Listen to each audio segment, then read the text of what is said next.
اس مبارک مہینے کے اندر دیکھیے جو لوگ بیوہ قسم کے وہ تو مانگتے ہی رہتے ہیں، کچھ ایسے بھی غریب غربا موجود ہیں کہ جو عزت دار لوگ، بھائی یہ نہیں کہہ رہا ہوں کہ غریب بے عزت ہوتے ہیں، ایسا نہیں، بے باک حوصلے والے لوگ ہیں، انہیں مانگنے کی عادت پڑی، وہ مانگتے ہیں، لیکن کچھ ایسے بھی غریب غربا ہیں جو عزت دار ہیں اور وہ ہاتھ پھیلانے کی ہمت اور بے باکی نہیں دکھا سکتے، تو ان کا کون پرسان حال؟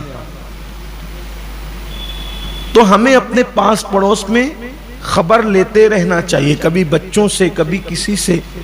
اور یہ بھی ایک بات اگر بری لگے تو معاف کرنا، اگر تقسیم کرنے والے بھی تقسیم کرتے ہیں تو وہ جھوپڑ پٹیوں میں جاتے ہیں تقسیم کرنے. کوئی ضروری ہے کہ غربت جھوپڑ پٹیوں تک ہی ہو؟ ہمارے پاس پڑوس بھی تو کسی کو ضرورت ہو سکتی ہے، ہمارے رشتہ داروں میں بھی تو کسی کو ضرورت ہو سکتی ہے.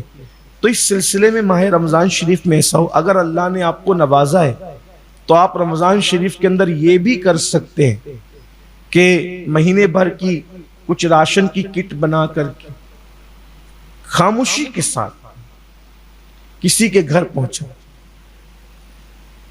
اسی مسجد میں شاید کسی وقت میں نے آپ کو بتایا تھا، دیکھیں خدمت کرنے کا انداز کیا ہوتا. سیدنا امام زین العابدین پاک جو امام عالی مقام کے شہزادے ہیں، مدینہ منورہ کے سارے ضرورتوں کی فہرست آپ کے پاس موجود تھی. انداز دیکھیے، اور آپ معلوم کرتے تھے کہ مدینہ منورہ کے کس غریب کو کس چیز کی حاجت ہے.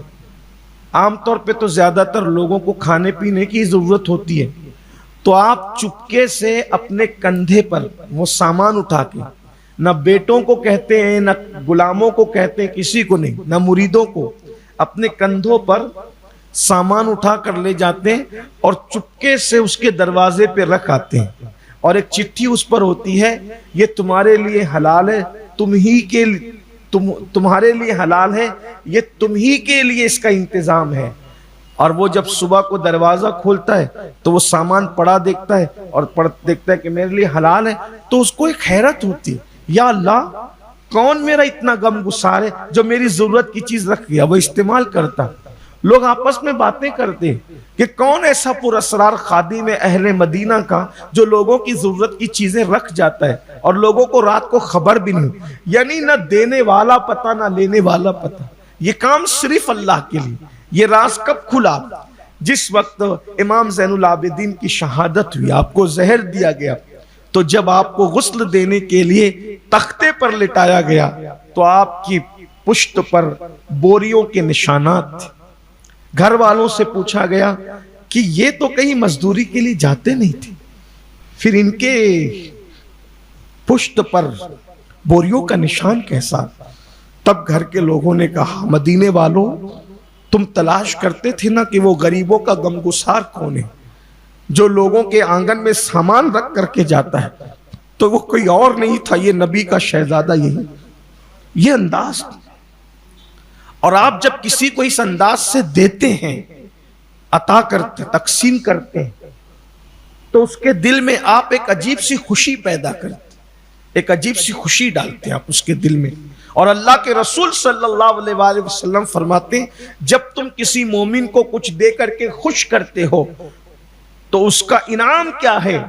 اللہ پاک کے حبیب علیہ السلام فرماتے ہیں، جب تمہیں قبر میں رکھا جائے گا اور تمہیں سب چھوڑ کر کے چلے جائیں گے تو تمہیں خوبصورت کو دیکھو گے. وہ پوچھو گے کہ تو کون ہے، سب چھوڑ کے چلے گئے، تو کون ہے؟ تو وہ کہے گا کہ میں تیرا وہ عمل ہوں، تو نے کسی مسلمان کو، مومن کو کچھ دے کر کے خوش کیا تھا، تو وہ تیری خوشی میں ہوں جو تو نے خوش کیا تھا. چونکہ تو نے اس کو خوش کیا تھا وہاں، تو آج میں تجھے خوش کرنے یہاں آ گیا ہوں اور میں تیرا دل بہلاتا رہوں. تو اس میں رشتہ داروں کی خبر لیجئے، اس میں پاس پڑوس کی خبر لیجئے.